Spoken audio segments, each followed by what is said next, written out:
friends, Stephanie here, and I'm back with more movie chatter. And before I get into today's video, I just want to point out the backdrop here, showing some love to the late great Ozzy Osbourne, who we lost this week. And what a huge loss to the music industry and the world in general. I mean, his last act was to do that farewell concert where they donated $200 million to various charities. I mean, talk about going out in a blaze of glory. Just an amazing act of kindness that they shared in that moment. And yeah, what a loss. And I've been a fan of Ozzy and Black Sabbath since I guess I was about 10 years old, and one of my older cousins handed me a Black Sabbath album on vinyl. I played that thing until you couldn't play it anymore. So yeah, Ozzy he's been part of my life and the soundtrack of my life for as long as I can remember. So I just wanted to show a little love back there. But today's video is kind of a continuation from the video we did last week, which that was movies that made me a horror fan. These are more movies that made me a horror fan or kept me a horror fan, but there's a little twist. These were all recommendations from video store clerks, because back in the day, we're talking 80s, maybe to mid 90s. Nothing here goes over the year 2000, nothing beyond 2000. We didn't have Google, we didn't have IMDb, we didn't have Rotten Tomatoes. You had to depend on things like maybe something coming across your television, maybe something playing at the local theater, or you'd see a review written in the newspaper. But the best thing we had was a recommendation from someone who really knew about film and was really invested in film, and those were usually the staff and the clerks at the local video store, be it an independently owned, Blockbuster Video, whatever you had nearby. But if you had a good clerk, that was our Google. So I'm going to get right into it, and some of these you may know, some of these you might not know, I don't know. But this first one, before we had films like The Collector and Saw, which were focused, you know, on traps and booby traps, houses and things like that, we had a little movie called Cube, and this was done, I believe, in 1997. Now there's a remake from 2021, just don't even bother with that one because it was terrible, but this one is really, really cool. It's a good movie. A bunch of strangers wake up in a room, they don't know each other, they don't know what the connection is, they don't know why they're there. So they start to try to figure out how to get out, and they're going from room to room, and each room is a square, obviously cube. But there are numerous booby traps, and they have to figure out how to get from room to room to try to get out without being taken out. And let me tell you, this is one anxiety-inducing film. Tension is palpable throughout. It's such a cool concept. It was something like I had never seen before.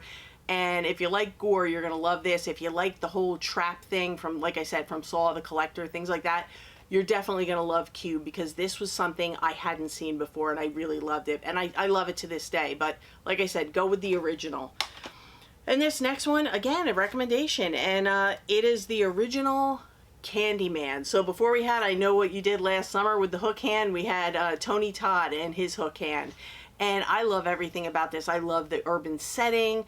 I love the creepiness. I love the cinematography. I think for this one, the setting is everything. Like when she goes into that building and she's crawling through the different rooms and getting to the mirror, I just think everything about this works. And Tony Todd's portrayal of Candyman was just so creepy and eerie and on point. I just think nobody does it better. Nobody can do it better. I know the remake, I like the remake for what it was. I liked parts of it I wasn't crazy about, but I always go back to the OG.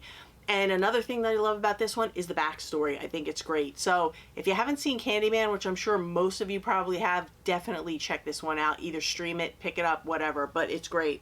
And the 4K looks really good too. Now this one is one that I feel safe saying pretty much anybody who wants to watch this will be fine with it, because it's not scary. It's definitely B-horror. It's low budget. It's got dark comedy in it.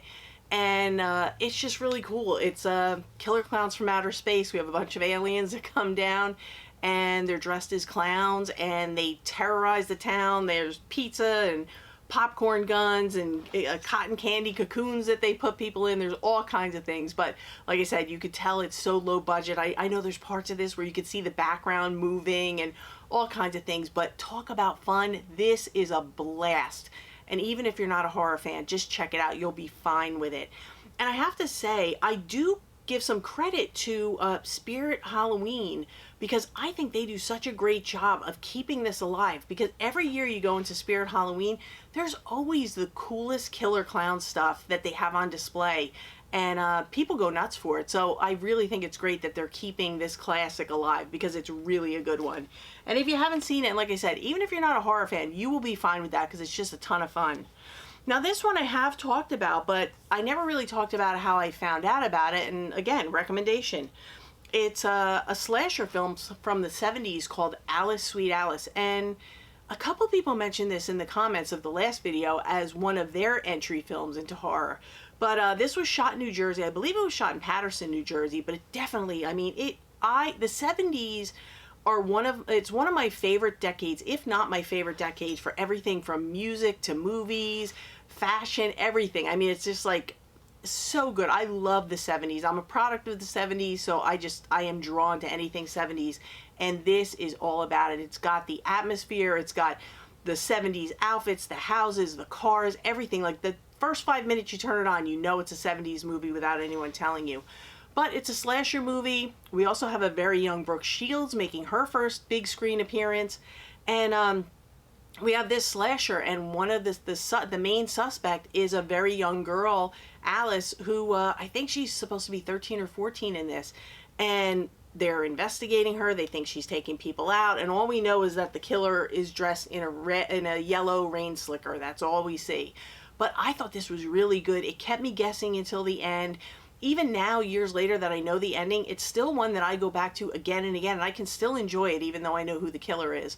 But really good, really well done, but it's one of those that it is so grimy and gritty, like you feel like you want to take a shower after you watch it, because the conversations that go on about the young girl and comments even the police make about her appearance and her body, just so wildly inappropriate. They could never make this movie with that kind of dialogue today, because it's just so wrong. It's so inappropriate. But other than that, I think this is a fantastic movie. And if you haven't seen Alice, Sweet Alice and you want to see a great 70s slasher, definitely put this on your list.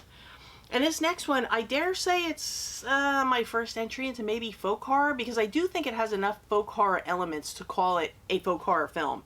And it is Pumpkinhead. I mean, who doesn't love Pumpkinhead? We have a guy who's, something happens to his son, and he is told that if he wants to seek revenge, there's a woman living alone out in the woods.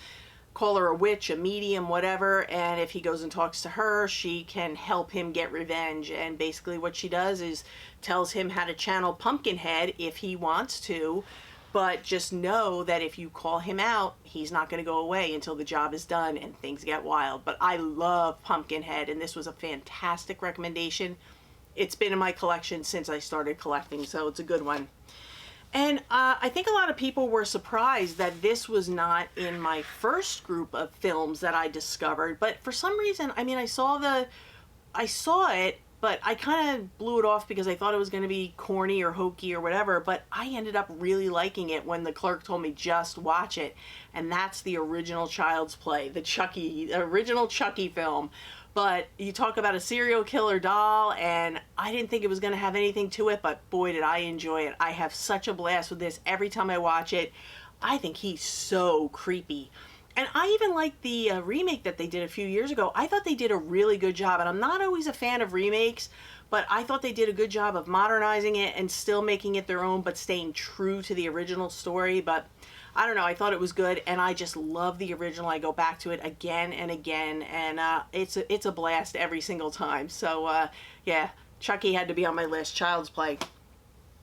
And this one I saw in theaters first, but it was recommended by the video store clerk. He was like, listen, I just saw this great movie in the theater, go see it. And then when it was available for rental, you know I was picking this up all the time. It stars Jason Patric, Kiefer Sutherland, even Corey Haim, and it's The Lost Boys. And this was one of the first modern vampire movies. It felt more modern to me. It was modern for the time.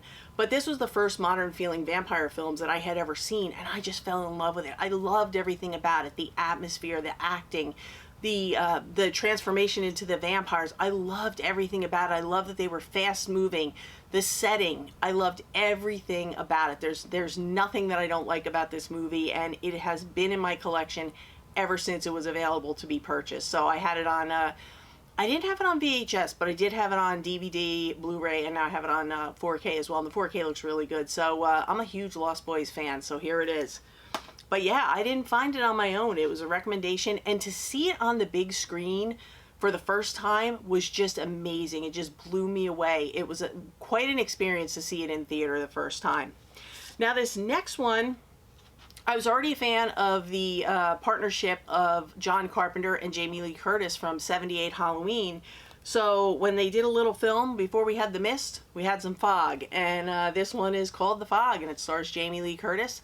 And it's basically a little town where 100 years ago something has happened to a ship, and now the I guess you could say the ghosts from that ship are haunting the town in the fog. And talk about atmosphere. This is so atmospheric. I love everything about it. The cinematography, the atmosphere, the tension. I just love it. It's such a creepy film, and it's a perfect film to watch around Halloween because it has that dark, dreary, eerie feel to it. It just comes out in every single scene. I just love everything about this. So The Fog is one of my favorites. It is one of my favorite John Carpenter films. I love it for a reason, but it was recommended to me. They were like, you know what, you liked Halloween, check out The Fog.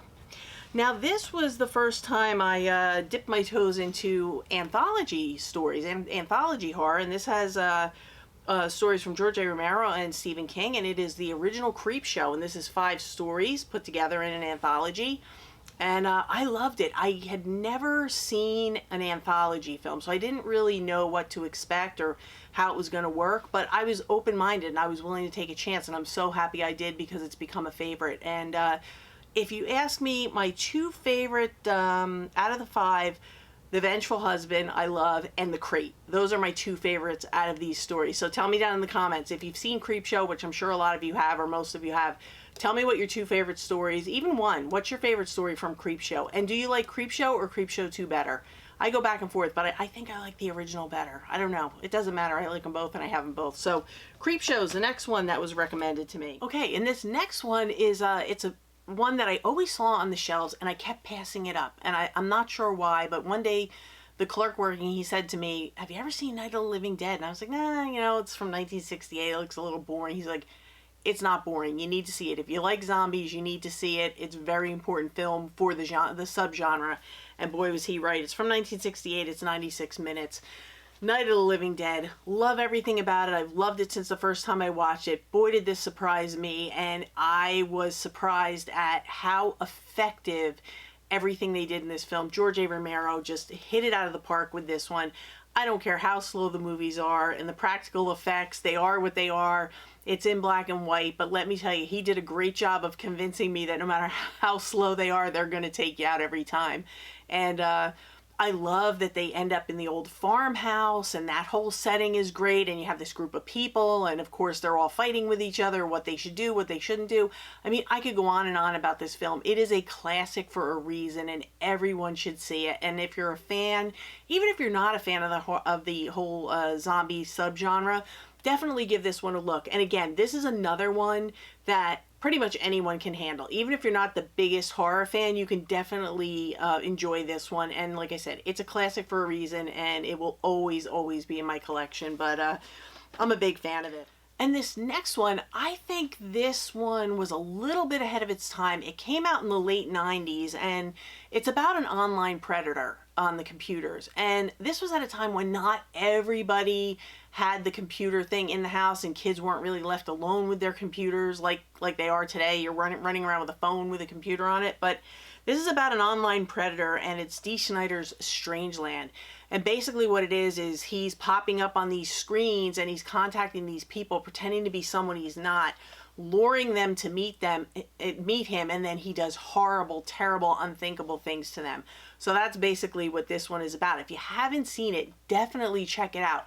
Yes, it's dated. Everything about it is dated. It's definitely screaming late 90s, but it's really pretty good. And like I said, I think it was just ahead of its time. I think if he had waited another few years when more people had computers in the home and online predators were a real problem in the beginning of the beginning phases of the internet. I think this would have hit harder, and I think it would have drawn a bigger audience. But I still go back to this again and again, and it still freaks me out every single time. I think the guy's name is Captain Howdy, but scares the life out of me. And the scenes of what he does to people, whew, you will never meet anyone on the computer and go with them again. So definitely check out Strangeland if you haven't seen it. It's a good one. Like I said, I think it was a little bit ahead of its time. Now, this next one, there's only one thing I can say about it. It's Hellraiser, Pinhead. Pinhead scared the life out of me. I love the Hellraiser series. We just got a beautiful 4K set. It looks fantastic. I love everything about this. I have been terrified of Pinhead since the first time I saw him. I mean, come on. How can you not be scared to death of that? But yeah, Hellraiser is a classic. It's a classic for a reason, and I go back to this again and again and again. And it's been in my collection in multiple forms forever, since I could have it. So yeah, it's a great one.